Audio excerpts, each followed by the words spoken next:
Hi, Ms. Beardsley. Pleasure to welcome you to the program. Thank you so much for making the time for this conversation. I appreciate it. Thanks for having me. So you haven't yet presented to Cabinet, but I'm wondering when you do, what your main message is, what you hope to tell them. Well, what I'm coming with is the voices of the millions of folks across the country right now who are using food banks, as well as the thousands of folks who operate food banks. And we are sending a message that things are really hard right now for folks. We are seeing record levels of food bank use, 2.2 million visits in a single month currently right across Canada. And we need to see action in order to ensure that folks have what they need to have the essentials of life. Before I get into kind of your suggestions on the action front, I think those numbers are worth taking a second look at. I know you've had a long involvement with the organization. To what degree have things, in your view, gotten worse?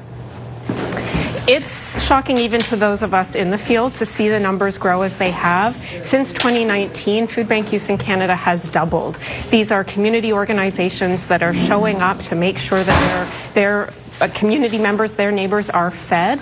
We're seeing an increase across the board. Troubling numbers include the number of children. So a third of those using food banks are children.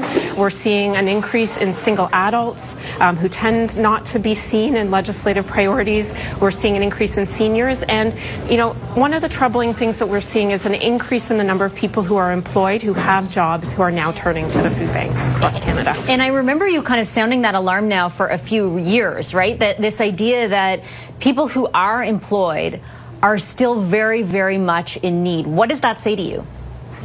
It speaks to how vulnerable we are as a country. Now, we're talking a lot right now about the strength of Canada, making sure we build a strong future together. When you look at the numbers, we know that food insecurity has to be part of that plan forward. So when you have 24% of the population, or 25 rather, percent of the population, quarter of the population experiencing food insecurity, you can't build a strong Canada, a strong future. We need to address this issue if we want to address the other challenges that Canada is facing right now.